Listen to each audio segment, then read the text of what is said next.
Hello students. Doses form में हमने new drug delivery system के बारे में देखा था। उससे पहले हमने ट्रेडिशनल ड्रग डिलीवरी सिस्टम में देखा था कि solid doses form, liquid doses form, gaseous, ये सब पेस्ट वाले, सेमी सॉलिड, ये ट्रेडिशनल रूट ऑफ एडमिनिस्ट्रेशन से लिए जाते हैं। अब हम देखेंगे न्यू ड्रग डिलीवरी सिस्टम। आज एक छोटा सा टॉपिक है। इसमें न्यू ड्रग डिलीवरी सिस्टम में कई सारे डिलीवरी सिस्टम्स हो सकते हैं, पॉसिबल हैं बहुत सारे, लेकिन हम मेजर 5 आज देखेंगे।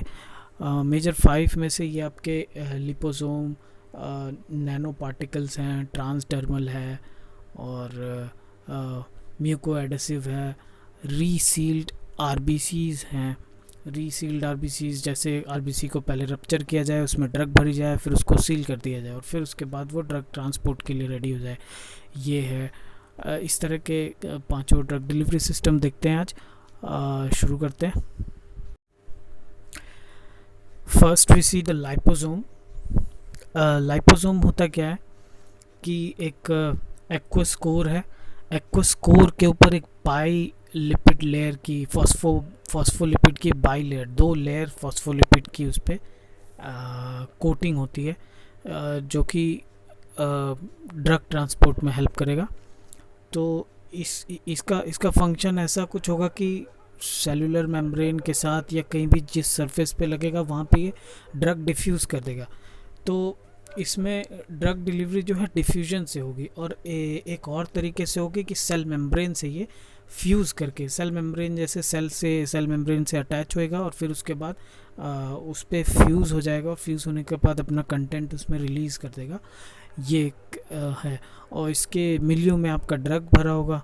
और एक और तरीका है सेल मेम्ब्रेन से, जैसे सेल खुद इसको एनगल्फ कर ले, मतलब इसको अपने में क्या बोलते हैं इसको, फैगोसाइटोसिस, एंडोसाइटोसिस बोलते हैं, एंडोसाइटोसिस कर ले। और एक और एड्जॉर्प्शन, जैसे सरफेस पे अटैच होते हुए और वो ड्रग रिलीज़ कर दे, फिर ये निकल जाए। तो ये 3 तरीके से ये सेल मेम्ब्रेन से सेलुलर लेवल पे काम करेगा। तो इसलिए ये टारगेटेड ड्रग डिलीवरी सिस्टम में बहुत काम आता है लाइपोसोम। और इसका सबसे बड़ा एडवांटेज ये है कि ये सेलुलर अपटेक इसका बहुत आसानी से हो जाता है। और एक तो टारगेटेड ड्रग डिलीवरी सिस्टम में काफ़ी वो है, ड्रग आपका जो इसके अंदर होगा वो एकदम प्रोटेक्टेड रहेगा, कहीं से इसका मेटाबॉलिज्म से कोई डिस्टर्बेंस नहीं होगा, कहीं से डाइजेस्ट नहीं होगा, ये जहाँ पहुँचना है वहाँ सेफली पहुँच के ये अपना रिलीज़ हो जाएगा। तो ये लाइपोसोम ये एक न्यू ड्रग डिलीवरी सिस्टम में बहुत अच्छा एक ड्रग डिलीवरी सिस्टम है, आप कह सकते हैं। और there is another one, nanoparticle cancer के ट्रीटमेंट में बहुत ज़्यादा हेल्पफुल है, क्योंकि ये टारगेट करता है एकदम जो आपके ट्यूमर सेल्स हैं उन पे, और इवन ये स्प्लीन और लिवर पे भी टारगेट करता है। तो ये नैनो टेक्नोलॉजी का बहुत अच्छा इस्तेमाल है। नैनो पार्टिकल्स को आप ड्रग डिलीवरी के थ्रू आप उसको कराते हैं। अच्छा, लाइपोसोम में एक और था कि अगर लाइपोसोम, ये तो हमने जो बताया कि ट्रेडिशनल वाला है, लेकिन अगर इसी में एक नया एडवांसमेंट आया है, नियोसोम क्या है, वही लाइपोसोम का है, पर वो चार्ज्ड पार्टिकल नहीं है। जैसे लाइपोसोम में outer surface is a little bit charged, जो उसको चार्ज होने की वजह से थोड़ा सा वो टॉक्सिक हो सकता है, जहाँ भी एक्ट करेगा वहाँ थोड़ी टॉक्सिसिटी हो सकती है, उसकी एडवर्स इफेक्ट उसका ये आ सकता है। बट नियोसोम में चार्जिंग बिल्कुल नहीं है, तो उसकी वजह से ये लेस टॉक्सिक है और इवन लेस एक्सपेंसिव भी है। ये थोड़ा आसानी से प्रोड्यूस भी हो सकता है, और ये सबसे बड़ा इसका नियोसोम का फ़ायदा है। और स्टेबिलिटी तो इसकी है ही है। तो लाइपोसोम में ये था। नैनो पार्टिकल में अगर आप देखें तो ये कोलॉइडल ड्रग डिलीवरी सिस्टम है, एक तरह से कोलॉइडल ड्रग डिलीवरी सिस्टम है, और इसका साइज़ जो है बिल्कुल माइक्रोस्कोपिक होता है, और नैनो लेवल पे साइज़ है, बहुत छोटा। तो उसकी वजह से ये आप इसको पेरेंटल रूट से देना ज़्यादा इजी होता है, इवन इंट्रावेनसली आईवी के थ्रू ही दिया जाता है।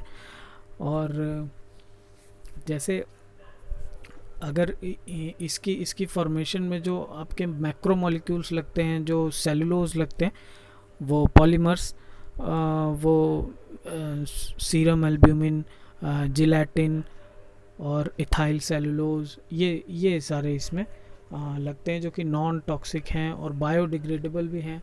आसानी से ये बायोडिग्रेड हो जाते हैं। और इसकी ख़ास बात यह है नैनो पार्टिकल्स की, कि इस न्यू ड्रग डिलीवरी सिस्टम में जो नैनो पार्टिकल्स हैं वो आपका थेरापेटिक जो वैल्यू है वो बढ़ा देते हैं, और जो एडवर्स इफेक्ट है, थेरापेटिक वैल्यू मतलब ठीक करने की क्षमता जो है, कैपेसिटी, वो बढ़ जाएगी नैनो पार्टिकल यूज़ करने से। और दूसरा कि उसमें जो हानिकारक जो वो हैं एडवर्स इफेक्ट, वो कम हो जाएंगे। तो ये बहुत बड़ा एडवांटेज है इसका। और even targeted drug delivery system इसका है, और ट्यूमर सेल्स पे भी बहुत अच्छा ये एक्ट करता है, इसलिए कैंसर के लिए भी बहुत हेल्पफुल होता है। तो कैंसर में इसका बहुत यूसेज है एंटी कैंसर थेरेपी में।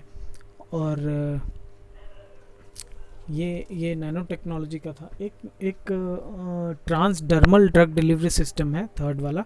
ट्रांसडर्मल ड्रग डिलीवरी सिस्टम में क्या है, लेयर्स हैं पॉलीमर्स की कई सारी लेयर्स हैं, जिसमें से एक लेयर होगी एडिसिव की, जो आपकी स्टिक करने में स्किन पे आसानी होगी। अच्छा, ट्रांसडर्मल ड्रग डिलीवरी सिस्टम में क्या है कि ये ड्रग जो है आपका वो स्किन से ग्रेजुअली स्किन से अटैच होके धीरे धीरे आपके ब्लड स्ट्रीम में धीरे धीरे अब्जॉर्ब होगा। तो ये delivery of drug through skin into blood stream into systemic circulation, ये आपका ट्रांसडर्मल ड्रग डिलीवरी सिस्टम में होता है। तो ये ड्रग पहुंचेगा कैसे, आपको ड्रग को स्किन पे कुछ समय के लिए इंटैक्ट उसको एडिसिव्स के थ्रू या कैसे भी चिपका के रखना होगा। तो उस सिस्टम को बनाने के लिए ट्रांसडर्मल ड्रग डिलीवरी सिस्टम है। इसमें कई सारे पॉलीमर्स की लेयर्स हैं। इसमें एक बैकिंग लेयर होती है जो इम्परमेबल होती है। देखिए दो साइड्स हो गए, जैसे मेरी हथेली में ये दो साइड्स हैं। तो ये जो पीछे वाला एरिया है ये आपका इम्परमेबल है, मतलब इसके पार से कुछ भी एक्स्ट्रा या इंट्रा मतलब एक्सचेंज नहीं होगा। और ये वाला जो फेज़ है, इसमें देखें तो ये थोड़ा सा परमिएबल होता है। तो इससे क्या होता है, ड्रग धीरे धीरे स्किन पे धीरे धीरे डिसॉल्व होता चला जाता है। तो स्किन के थ्रू वो सर्कुलेटरी सिस्टम में चला जाएगा। तो ये एक बहुत बड़ा इसमें भी दो टाइप के होते हैं। एक तो हो गया कि मैट्रिक सिस्टम होता है, जिसमें एक सेमी परमिएबल पॉलीमर होगा, उसी में ड्रग ऐसे अटैच होगी और फिर वो धीरे धीरे डिसॉल्व होगा। एक होता है रिजर्वॉयर सिस्टम, उसमें ड्रग थोड़ी ज़्यादा मात्रा में कहीं एक लोकेशन पे स्टिक रहेगी और फिर वो धीरे धीरे पास होगा। दोनों कमोबेश एक ही जैसा सिस्टम है, बस थोड़ा बहुत अंतर है। तो ये दो तरह के इसमें आते हैं। There is another mucoadhesive ये होते हैं, म्यूको एडेसिव पॉलीमर्स यूज़ होते हैं इसमें, और वो ड्रग को अटैच करके ले जाते हैं। म्यूको एडेसिव्स क्या करते हैं, सबसे बड़ी बात, जो गैस्ट्रोइंटेस्टाइनल ट्रैक है आपका, जीआईटी के किसी साइड पे वो स्टिक हो जाते हैं, आसानी से स्टिक हो जाएंगे। फिर उसके बाद जो भी उनके साथ ड्रग होगी उसको वो रिलीज़ कर देंगे। तो ये जो ड्रग नॉर्मल जो कन्वेंशनल रूट ऑफ एडमिनिस्ट्रेशन, मान लीजिए ओरल रूट से आप टैबलेट लेते हैं और फिर वो अब्जॉर्ब होती है बॉडी में, तो वो जीआईटी से ही अब्जॉर्ब होके फिर उसके बाद सिस्टेमिक सर्कुलेशन में जाती है। लेकिन अगर कुछ ड्रग्स ऐसी हैं जो सिस्टेमिक सर्कुलेशन में अब्जॉर्प्शन उनका बहुत कम नहीं हो पाए, तो ऐसे केस में आप म्यूको एडेसिव डिलीवरी सिस्टम का यूज़ कर सकते हैं। तो म्यूको एडेसिव में क्या होता है कि वो ड्रग लेके उसको जाके जीआईटी में स्टिक कर देगा और एडेसिव की तरह वो चिपक जाएगा और फिर उसके बाद वो ड्रग रिलीज़ कर देगा। ये एक बहुत बड़ा एडवांटेज है muco adhesive drug delivery system का है।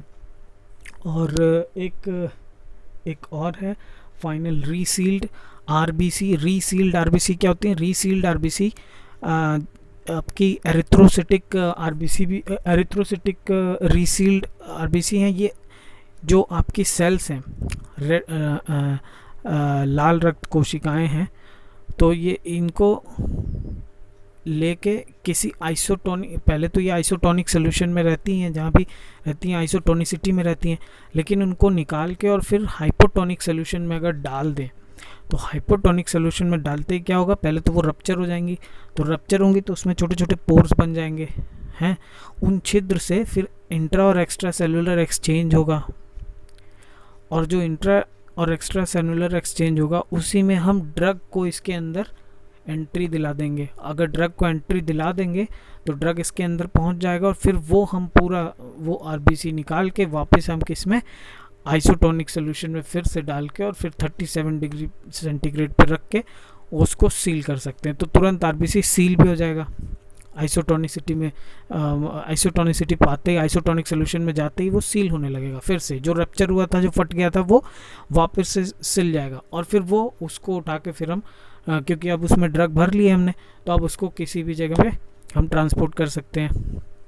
तो ये कुछ 5 बड़े न्यू ड्रग डिलीवरी सिस्टम्स थे, इनको आप थोड़ा सा बुक से अच्छे से रिवाइज कर लें, और होप ये सरल भाषा में आपको मैंने समझा दिया है, और नेक्स्ट टॉपिक देखते हैं फिर कभी। Okay, thank you.